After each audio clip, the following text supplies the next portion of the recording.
নমস্কার। অ্যাস্ট্রো বার্তা উইথ পল্লবীতে আপনাদের প্রত্যেককে স্বাগত জানাই। আমি পল্লবী। আশা করি আপনারা প্রত্যেকে খুব ভালো আছেন। আগামী 2রা জুন 2026 দেবগুরু বৃহস্পতি কর্কট রাশিতে প্রবেশ করতে চলেছেন। বৃহস্পতি কর্কট রাশিতে উচ্চস্থ হয়ে থাকেন। আজ আমি আলোচনা করব বৃহস্পতির এই গোচরে তুলা লগ্নের জাতক এবং জাতিকাদের জীবনে কি প্রভাব পড়বে সেই প্রসঙ্গে।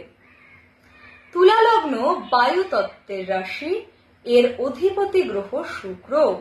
এরা অত্যন্ত ব্যালেন্স করে চলতে পছন্দ করেন। পরিবার এবং বন্ধুদের মধ্যে এদের যথেষ্ট সুনাম লক্ষ্য করা যায়। তুলা লগ্ন সাপেক্ষে বৃহস্পতি তৃতীয় এবং ষষ্ঠ ভাবের অধিপতি। সেই বৃহস্পতি এই গোচরের প্রভাবে দশম ভাবে অবস্থান করতে চলেছে। বৃহস্পতি দশম ভাবে অবস্থান করে তার পঞ্চম দৃষ্টি তুলা লগ্নের দ্বিতীয় ভাবের ওপরে ফেলবেন। বৃহস্পতির সপ্তম দৃষ্টি গিয়ে পড়বে তুলা লগ্নের চতুর্থ ভাবে এবং বৃহস্পতির নবম দৃষ্টি পড়বে তুলা লগ্নের ষষ্ঠ ভাবের ওপরে। তুলা লগ্নের জাতক এবং জাতিকাদের দীর্ঘদিনের আটকে থাকা প্রমোশন এবার আপনারা পেতে চলেছেন। তার কারণ দশম ভাবে বৃহস্পতির অবস্থান কর্মক্ষেত্রে উন্নতিকে ইন্ডিকেট করে। এছাড়াও বৃহস্পতির পঞ্চম দৃষ্টি যেহেতু তুলা লগ্নের দ্বিতীয় ভাবের ওপরে পড়বে, সেক্ষেত্রে পরিবারের মধ্যে সুসম্পর্ক বজায় থাকতে আমরা দেখতে পাব। কারণ দ্বিতীয় ভাব থেকে আমাদের পরিবারের বিচার করা হয়। চতুর্থ ভাব থেকে বিচার করা হয় গৃহ, গাড়ি, মানসিক শান্তি এবং গৃহজ শান্তির।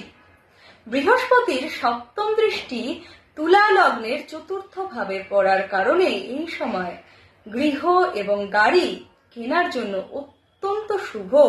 এছাড়াও আপনার মানসিক শান্তি এবং গৃহজ শান্তি বজায় থাকতে আমরা দেখতে পাব। তুলা লগ্নের ষষ্ঠ ভাবে দেবগুরু বৃহস্পতির নবম দৃষ্টি এসে পড়বে। ষষ্ঠ ভাব থেকে বিচার করা হয় রোগ, ঋণ, শত্রুতা, রিপুর অধীনতা এবং প্রতিযোগিতায় জেতা বা হারার। বৃহস্পতির নবম দৃষ্টির প্রভাব থাকবার কারণে তুলা লগ্নের জাতক এবং জাতিকারা এই সময় কম্পিটিটিভ এক্সাম বা যে কোনো কম্পিটিশনে জয়যুক্ত হবেন। শত্রুরা আপনাদের সামনে মাথা তুলে দাঁড়াতে পারবেন না।